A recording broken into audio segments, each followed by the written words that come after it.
now, please welcome your host, Ray Martin. Thank you very much indeed. Big audience today. I suspect one or two of them might be here to see Cliff Richard.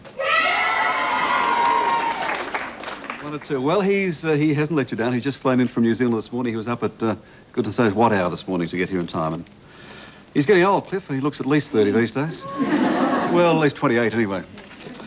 Thank you for your company wherever you are at home. Did you have a nice weekend? I guess you know you've made it as a recording artist when your 50-second album sells more than any other, and when you top the charts twice with the same song, nearly 30 years apart. Cliff Richard's new album is called Always Guaranteed. There it is. That's what it's like. Not that we don't need to show it to you in Australia. It's selling so well. That just about sums up Cliff Richard. Always Guaranteed. Would you please welcome to the show, Mr. Cliff Richard.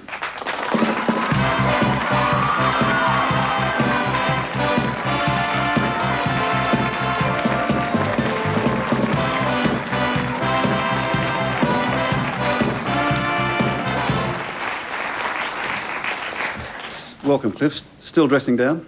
Oh, yeah, well, you know, the weather's raining, so I thought I'd sun up a bit. You were saying, I just ran through then talking about your albums, you were saying to me earlier, just in the dressing room, that you are selling more, you're getting bigger crowds in Australia than you got 28 years ago. Yes, I have to admit that when I hit 40, I thought things might just slow down a little, but they haven't really. I mean, they seem to have, if anything, accelerated. I was told by my promoter that this is going to be the biggest tour I've ever done here, and then Always Guaranteed turned out to be the biggest selling album, original album that I've had ever, and I don't understand it, but I quite like it. When we spoke last time, when we were across in London for the Royal Wedding, and you'd just come off the stage of Time, yeah, which was your musical, again, which is a smash hit. Oh, it was a terrific experience all around, because I'd wanted to do a West End musical for a long, long time, and suddenly this kind of sci-fi project came up, and the music sounded good to me, and by the sound of the budget, it was going to look wonderful, and I did it, and it turned out to be... we had about 750,000 people come through in 1 year to see the show. So. Well, you're being unduly modest. I read as well that, in fact, it was the biggest musical ever on the West End. Well, yeah, you see, it took... More people came to see Time in 1 year than have ever been to see any West End musical before. I have to say, though, that partly that's due to the fact that our theatre is twice as big as everybody else's. But you've still got to put bums on seats. Oh, that's right, you have, yeah. So, but the actual fact of the matter is that more people came to see Time than any other show in any one given year. 52 albums and I think 98 singles. Do you keep a record of these, or does it someone else tell you? Someone else tells me. It's just in recent times people have started adding it up, because suddenly it's like everything that I do now tends to become slightly historical. Like any minute now I'm going to release my 100th single, and I've got a feeling that I might be the first sort of rock and roll person to have got to 100 singles. And, you know, 93 or 4 of them have been in the British top 30. You don't mind, at the age of 47, you don't mind saying that I'm a rock and roll person? No, that's what I am, really. Some people try and write me off as being something other than a rock and roll person, but what they forget is that my generation invented the stuff, along with the Elvises and Little Richards and the Jerry Lee Lewises. They really gave it to us, but the rest of us took on from there. So I was there right at the very beginning, and I consider myself a pop rock person. Some people don't like being called pop. I mean, to me, it's just a breakdown of the word popular, and all it meant was that you were having hits, and I quite like having hits. When I said earlier that, in fact, when you had the first one, Move It, yeah, in '58, that was the year that Madonna was born. I know. Well, that happens. There must have been a lot of people born in 1958. What about Elvis, though? You're up to the stage now where you're second to Elvis in terms of albums that have reached the top 10. How important was Elvis to you? Elvis was the 100% inspirational, because the singers that, you know, that were on the radio a lot when I was really growing up in my very, very young age were people like Perry Como, Frank Sinatra, Bing Crosby, Teresa Brewer, Rosemary Clooney. I mean, all really good singers, but they didn't inspire me to be like them. Whereas when I first heard Elvis, I couldn't believe the sound. I'd never heard this kind of sound. And of course, Elvis was really one of the first white singers to come out sounding blackish. And I think that was the attraction. It was the combination of these two things. And I wanted to be like him. And it was my first ever feeling of wanting to copy somebody. I didn't want to copy Frank. I suppose I couldn't have copied Frank Sinatra, but I didn't want to. Do you know what I mean? Yes, indeed. It's no disrespect to him or his like, but Elvis was the one that inspired a whole generation of us. Well, the latest single from your latest album, Some People, is the single, has already sold 500,000 copies just over in Britain. Yep. And it's about to do it here. Let's have a look at the video clip of Some People.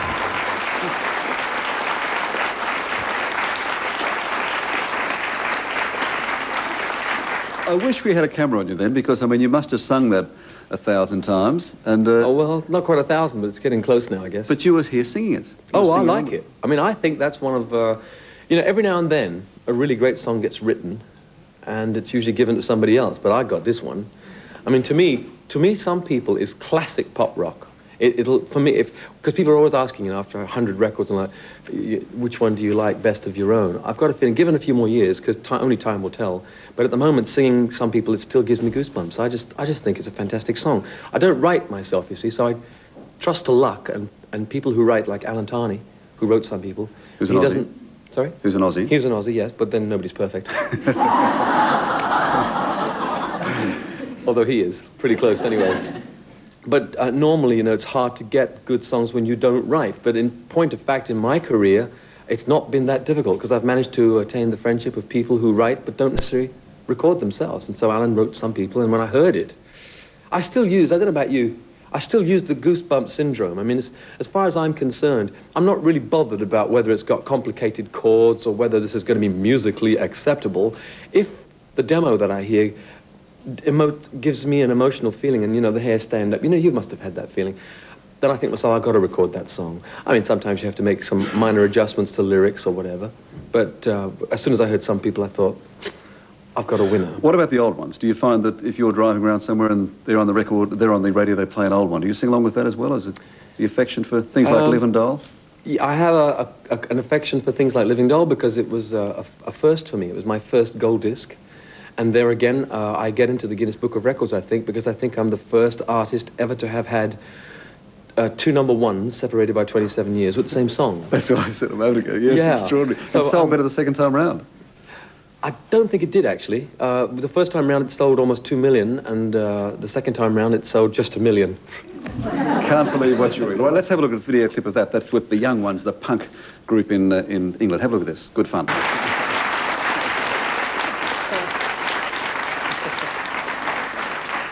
Did you mind being set up by them on their program for so long? No, not at all. In fact, funnily enough, it was partly sent up and partly because the Rick Mayall character always used me as his, like, idol. Right. So, although I'm sure I'm not his idol, it came across really well for me. And also, you know, when people mention you in programs, I think it's always a great honor. Isn't it? Oh, yeah. I mean, I always feel that somehow or another, without ever trying, you know, I was immortalized by Tony Hancock, because in one of his programs, The Blood Donor, he tells a rather large lady, you know, go on, go give some, you never know who might get some. Cliff Richard might get some, that'll slow him down a bit.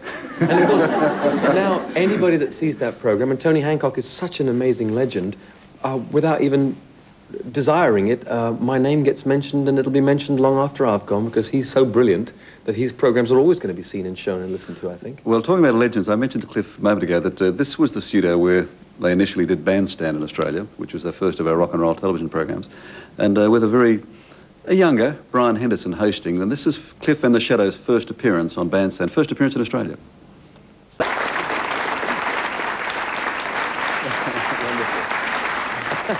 There he was again, singing away again with it.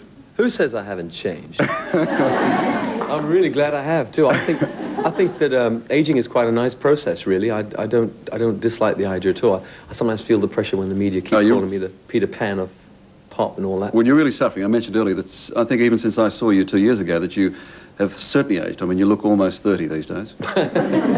Well, I often wonder what slide rule they use, because when they say you haven't aged, all I know is that when I was 30, I didn't look like this. Cliff, why haven't you cracked it in the States when you've been #1 everywhere apart from America? Well, it's known around the world that Americans, you know, just don't have any taste.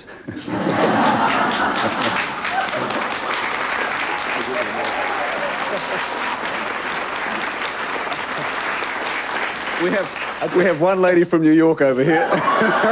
Sorry about that. Actually, once I did a TV show, a TV series in 4 parts, and just to show everybody that I hadn't made it in America, we interviewed, not me, but the researcher interviewed people in the streets of New York, and one New York lady, when asked who she thought Cliff Richard was, said, "Isn't he an athlete?" And another one said, "A politician?" So I really haven't made it in the States, and I can't really think of a serious answer, because in fact I'm thinking of asking Tim Rice if I can get into his Guinness Book of Records, because I must be the only artist ever to have 3 top 30 hits in America from the same album, and the album didn't break the 100. It's actually impossible to do that, but I did it. I'll never understand why. But you sold 1 million or so of Devil Woman, 1.5 million. Oh, yeah. You see, I've had 11 top 30 hit singles in the States, but they have what they say, they call it an identity crisis, because the album gives you identity. To me, it's just so infuriating that the singles have made it, and therefore it's obvious that the public, when they hear the singles, like it enough to go out and buy 1.3 million of Devil Woman and 1 million of We Don't Talk Anymore. But somehow or another, the record company's hadn't been getting my album across to them. I mean, you, of all the English artists, apart from your success, of all those who've come through the last 30 years, I would have thought you'd have been a logical one, that not only your Christianity in recent times, but the fact you're clean-cut, very middle American in appearance and so on, I thought you would have been a natural. I thought I was a natural, but obviously it doesn't always work that way. And I think it might remain a mystery the rest of my life. I mean, I haven't given up. I think I've made my best album ever, and I'm going to give it a shot with that one. But already they've released a single that I wouldn't have agreed with as being the first single. I would have gone with Some People, because I think in the States they do have this goosebump syndrome, and Some People I think could give a lot of American goosebumps going. But they've released another one. Now, maybe what I'm going to have to do in the future, if I fail on this album, is to give it one more shot and call all the shots myself. Right. I don't like doing that. You know, we come from a democracy, so if a group of people say, let's go with this track, I tend to stifle what I feel and say, they all think it should be this other track. Then it comes out and it flops, and I go, why didn't you do my track? So maybe I've just got to be stronger with the whole group of them. And does Cliff Richard ever go, why didn't you do our track? I mean, do you ever lose your temper? I do. I lose my temper now and then, but really it's almost pointless. Do you swear? I sometimes wish I swore. But I read you used to swear. You used to be a terrible swearer. Dreadful. I got the shadows to stop me. I mean, because, you know, do you remember that show called Hair? Mm-hmm. I never saw it, but they told me there was a scene there where they used a certain four-letter word, and they used it so much that it lost its meaning entirely. And people who said, when they first heard it on stage, were shocked. By the time this 5-minute period had gone past, they didn't care anymore. But swearing can become an unnecessary part of your life, I think, because I think if you can't express yourself other than by using an expletive like whatever, then it doesn't really, I don't know, it's not, But there was a time when you told the shadows, look, pick me up every time I say it. Yeah, and I got really annoyed with them because it frustrated me how many times they kept saying, you're swearing again. And it seems ridiculous, doesn't it? Because I don't really need it. A final question. I wondered whether you related to that. Did you have any fear, any hesitation about declaring your Christianity? First time? Any fear of it? First time. Did you say, you know, this is going to lose my audience? I didn't. I contemplated it, but I thought it through with some friends of mine, and they said, look, you know, you could possibly lose fans. It's not the most popular thing to say you are. But you see, for me, it was a big step in my growing up as a man, because I thought to myself, this has got to be the first real major decision I've made. Either my career is more important, or my faith is. So I decided my faith was, and so I took the step, regardless of whether I was going to lose fans or not. In fact, it turned out that I did that on the Billy Graham platform in July of '66, or was it June? And that year, that winter, when I appeared at a pantomime in the London Palladium, we broke all the box offices in the theatre. So the records were put straight again. So it obviously didn't make any difference, but there was a feeling in there that I thought to myself, oh, I could lose out here.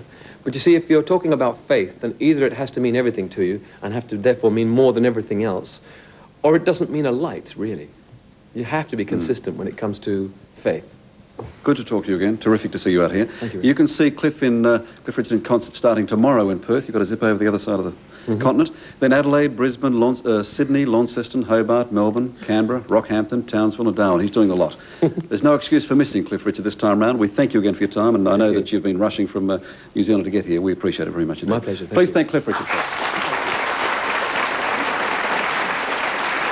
And after that, we have some time for some music. The right stuff performed just for you. That's that.